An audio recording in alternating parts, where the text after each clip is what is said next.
بسم الله والصلاة والسلام على رسول الله. اللهم صل على سيدنا محمد وعلى آل سيدنا محمد كما صليت على إبراهيم وعلى آل إبراهيم إنك حميد مجيد. اللهم بارك على محمد وعلى آل محمد كما باركت على إبراهيم وعلى آل إبراهيم إنك حميد مجيد. اللهم ألهمنا مراشد أمورنا وأعذنا من شرور أنفسنا. Rasulullah sallallahu alayhi wa sallam spoke about believers. He said, Al-mu'minu al-qawi khayrun wa ahabbu ila Allah min al-mu'min al-da'if. He said, you get one believer who is strong. He is much more beloved to Almighty Allah than a believer who is weak. Thereafter he said, وَفِي كُلٍّ خَيْرٍ. So just the fact that each one is a believer, that itself is lot. Meaning each one got goodness. But one who is strong, and normally what is called someone who is strong is called someone who is prepared. Because a person who is strong on the battlefield is one who went prepared for the battle. From before time he got ready. He prepared his weapons, he prepared his mind, he worked out exactly what has to happen, he looked at the signs.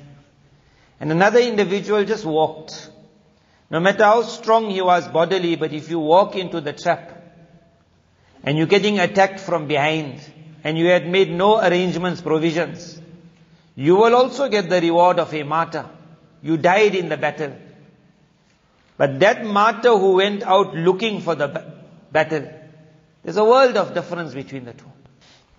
Where we are at the moment, at which junction, and what we see in front, a Nabi of his time had warned the people that the punishment of Almighty Allah is coming. Are you all ready? Because they were never ever bothered about Allah and punishment of Allah. The only thing they wanted was water. They were having droughts. So you're just looking for rain. It's like how me and you today, we're having a drought of electricity. So the only thing we're waiting for is to hear the government saying that ESCOM has been saved. That's all. Their mind also was the same. They never look at anything further than that. That why is there problems in the world? Why is there conditions? What is happening? Why has an earthquake happened? Why is there so much of floods? For them it was one thing, when can the problems of this world come to an end? And their mind was never that perhaps this is only a sign of something else. So they saw clouds coming in the distance. And they said, Sahaba. Sahaba here what seen means cloud is coming. They were going through droughts like what we are going through. Every day looking at the sky, waiting, when is this problem going to lift? They said, Sahabatun tumtiruna. The cloud has come, rain has come. The Nabi of Allah said, Bal huwa rihun fiha adhabun alim. That what you are screaming about clouds of rain, he said, can you not see the punishment of Allah coming? So one group believed in the Nabi and they said, if punishment is coming, we need to get out of here. And the other group said that no, this is what we're looking for, we need to get more into it. And the group that went walking into it, walked into destruction. The group that saw it and walked on its side, prepared for it, they went into the mercy of Allah. Today, me and you are looking at the future. There are those who will be stuck on only waiting for when we will get sweet flowing water again in South Africa. When we will get good electricity in South Africa. When we will have no crime in South Africa. When everything will be peaceful like perhaps it was once upon a time in South Africa. And if someone says, beyond that, are you looking for anything? They say, there's nothing beyond that. Allah's Rasul sallallahu alayhi wa sallam, he spoke about looking towards the future. He spoke about fitanun ka qita'il laylil muslimi. He said at the end, and he gave the signs to show what will be the end. The signs show that we are at the end. He said that at the end you're going to see darkness. You're going to see trials that are like parts of a dark night. He said it will be like a necklace that is cut. And one bead falls. And when that bead, the value of the bead has the amount of tension and worry in it. So when that bead falls to the ground, and the woman screams, where's my bead? He said, while you're worrying of one bead, another one is also coming behind it. Because the necklace is cloth. He said, when the necklace will open up and the beads will start falling, darkness after darkness after darkness. So during that time, whenever there's one period of darkness, what we call ESCOM, load shedding 1, load shedding 2, we always say it's a 2-hour issue. But what happens when they pull the hours? What happens when they say the thing is gone off, we don't even know where it's coming on? At that moment, everyone becomes worried. Which means 1-2 hours of darkness we can manage. And in the past, when the world saw 1-2 hours of difficulty, but when it was said, are you ready for calamity after calamity? Trial after trial, darkness after darkness after darkness. At that time, how our condition in preparing for the issues of this world are. I'm going to ask myself and you now, is that our condition in preparing for the issues of the year after? We understand that South Africa is in dark times. And we don't know whether there'll ever be light. One time I mentioned in a lecture that there's a sentence the president said, there's light at the end of the tunnel. So someone said, problem is when I come to the end of the tunnel, there might be the globe but no electricity. So what light? So I changed it slightly now. I said, we got 2 scenarios in this country. One is at the moment we got the globes but no electricity. I'm so scared by the time they get electricity, all the globes will be stolen also. They say, we got it now. You need 2 things to survive. One is the current, and one is the globe that will carry that current. While we are having the load shedding, we need 2 things to survive. One is that appliance which will give us artificial light when light is not coming from above. The man says, make your own arrangements because at the time it's dark. Islam is when the light is bright throughout. It was like that, it's going to come like that again. There was going to be a time when clouds were going to come in front of the sun. The sun is called the light of Nubuwah, the light of Rasulullah sallallahu alaihi wasallam. No darkness can ever break the sun. But clouds have been allowed to come. When the clouds are there, we're still feeling the heat. That is why the Jummah crowd is there. We're feeling the heat, that's why the Eid crowd is there. But because there's clouds there, the sun is not shining on its fullest. That's why Fajr we little bit weak, Asr we little weak. But there is light in the world, there is heat in the world. During the time of darkness, everyone was told, make sure you get your own arrangements for load shedding. 2 things were going to be needed. One is the appliance. You had to get your own solar. You had to get your own, what is called, lights that can be charged during the day and help during the night. We had to get something, and the second is we had to make sure it's charged. We had to get the appliance, and we had to make sure it's charged. If the lights go out and there's no appliance, the man is looking stunned. And he's asking everyone around, can you help me with lights? But we know when darkness comes, even your best friend on that day, neither in this world will be ready to say to you, take my generator. Because his wife got her own worries of samosas. And in the next world, when Nabi sallallahu alaihi wasallam said, when crossing the Sirat, a man will say to his friend, give me some lights. And the individual will say, it's a walk, you have to walk on your own. Everyone will be looking for light on that day.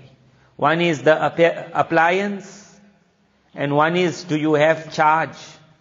Because what happens if the individual comes with the appliance, and when the lights go off and he wants to put it on, and he already sees blinking on, off, you say, you never charged it. Never charged it. 2 things were needed for me and you going now towards the future. The government will try and sort out how much they can, and we will make our arrangements for dunya. We will buy our lights, no matter how expensive, we'll put our solar, we don't know whether they'll steal the solar before the lights. Whatever happens, man makes arrangements. So for deen, how much arrangements do we make? For dunya, we were told, go look for your own appliance. Go purchase it, pay for it. For deen, Allah in His kindness says, I will bring it to you. The appliance that was needed for us going into the darkest of times now, one was called a weekly charge. You charge once a week and it's going to pull you for 7 days and 3 days bonus, 10 days. Everyone says, I need that one. You charge it once and you'll give me 7 days light and 3 days bonus. And the same second is, that will be a daily charge. The weekly charge takes about 20 minutes, but it's pulling you 7 days plus 3 days bonus. And a daily charge, it's pulling you for the whole day. Weekly charge takes about 20 minutes. Daily charge takes about 3 minutes. You have to make sure you charge, but. And this light don't work where you can tell your wife, make sure you put it to charge. We'll have to charge ourselves, and they will have to charge themselves. Because as we're walking in this world, everyone has to walk on his own. The child must charge. The old man must charge. The woman must charge. The child must charge. The man must charge. How will we charge? What must we charge? Nabi sallallahu alaihi wasallam spoke about the greatest fitan. From the time of Adam alayhi salam, he said, like the trial of Dajjal, there is nothing else. Greatest darkness is known as the fitan of Dajjal. After describing and Sahaba radiallahu anh understood it. Then when they wanted to know how to survive through these dark times. So he would say to them, if I am alive during that time, if I am alive during that time, then I will stand in front of all of you and understand what is the power of the light of Nubuwah. Meaning the darkness of evil will fall on my ummah. And one individual, Muhammad sallallahu alaihi wasallam, will just walk. And as he walks, this is called the sun. As he walks, every darkness will be repelled. He said, if I am there in that day, I will stand in front of all of you. He says, but if it happens that it opens up after I have left this world, then he said, then Almighty Allah is the one for every believer. Meaning no one's going to be left alone. But now how to get that help of Almighty Allah? He would mention two things. He would mention that Allah will suffice you with the pious amongst you. Allah will suffice you with the pious amongst you. This is a very unique wording of encouragement. And it's a unique honor for the pious of this ummah. That He put them as though He's saying, I am the master of this army. But oh my ummah, don't worry, if I'm not here for the battle, I will appoint another general and he'll do the job also.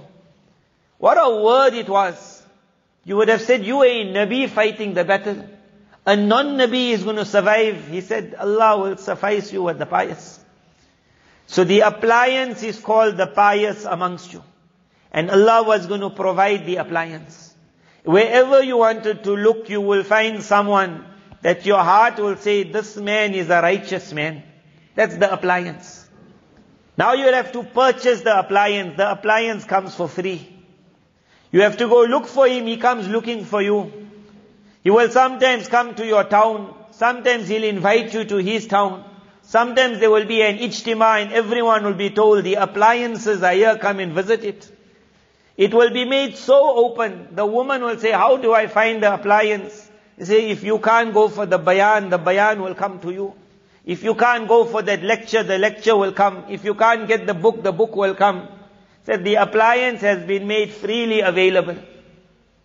But what happens after the appliance? Are you ready to charge?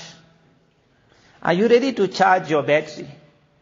What the pious, Almighty Allah has made it that me and you need to find the pious. And after finding the pious, which is the appliance of light in the times of darkness, it is to sit in their company. Because if you don't put your appliance to charge, you can later on say, my grandfather was a very pious man. But it will be said, but what happened to me and you? He said, we just never charged. How much must we charge in the company of the pious? Even once a week. Once a week to listen to the lecture of any alim of Islam. Any person who your heart is inclined to. The Jummah lecture was known as the once a week lecture. Because once a week it's more than enough for the heart to get a charge. But as life carried on, we forgot the Arabic language, so we never knew what the khutbah is. Then there was a need for the bayan before the khutbah. Then time came where people started not coming for the bayan. Or that person who came, he was tired. But when a man needs charge for his phone, you ever saw how he goes looking? How he looks at the phone every few minutes to see, am I getting charge? If it's not finished and his wife saying, you're not coming for breakfast, lunch, supper.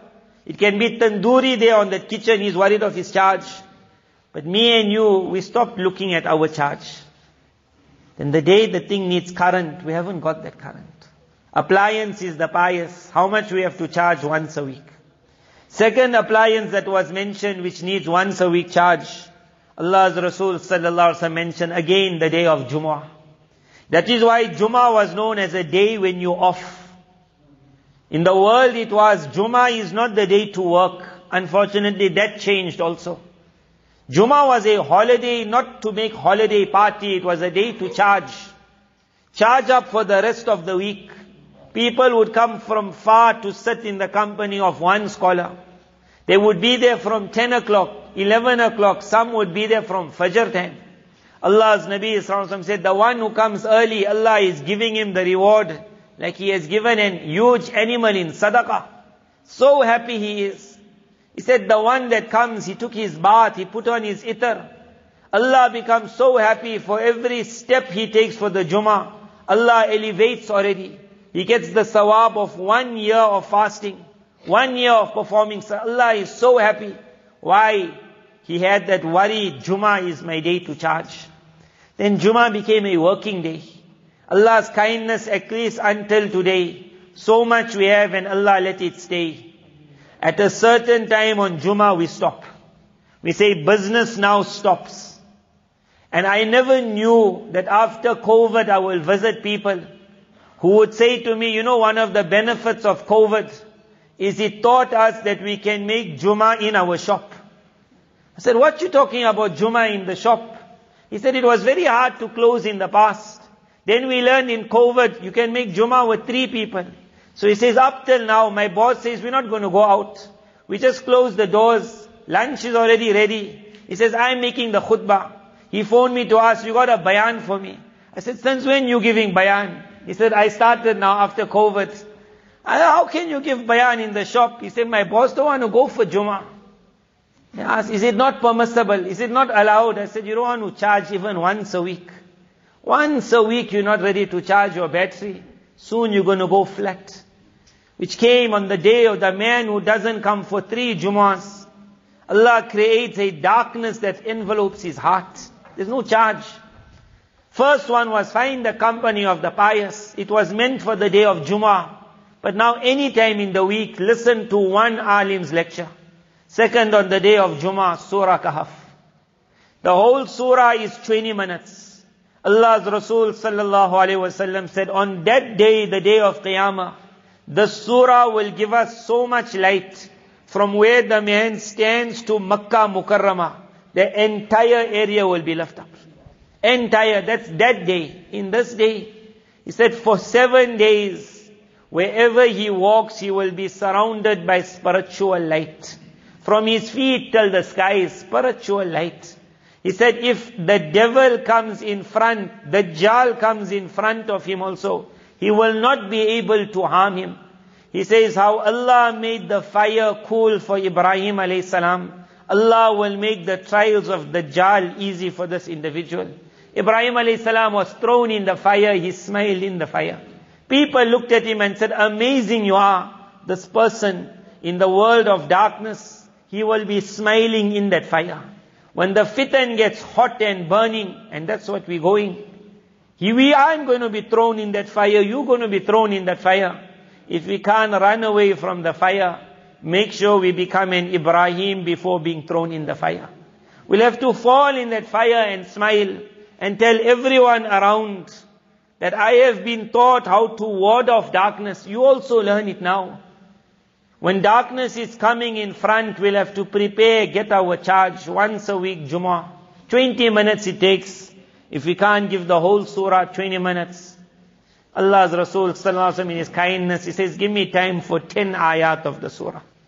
One narration, he even mentioned 3 ayat of the surah. It's like, I'm begging you, if you can't make full charge, make half a charge, make quarter charge, make some charge. Fast charge. And as for the daily charge, it is called Qul a'udhu bi rabbil falaq, Qul a'udhu bi rabbin nas. When the Sahabi came and said, I came and it was very dark, that word dark made Nabi sallallahu alaihi wasallam think about, what about dark times? Immediately he said, read Qul a'udhu bi rabbil falaq, Qul a'udhu bi rabbin nas. 3 times in the morning, 3 times in the evening. It only takes 3 minutes. He says, Allah will save you from everything. And everything means every evil that is coming in front.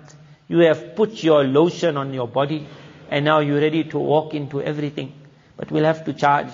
May Allah Tabarak Ta'ala bless us as we're making every day our arrangements. And why this advice is going to be sitting. The next time I go and you go to charge our lights, to say load shedding is at what time. At that time I will ask myself and you will ask myself, as I'm putting this to charge, did I charge for my spiritual light also? At least at that time say, did I read Surah Kahf this week? Did I read Qul a'udhu bi rabbil falaq, Qul a'udhu bi rabbin nas? Allah grant us all tawfiq. Wa akhiru da'wana anil hamdulillahi rabbil alamin.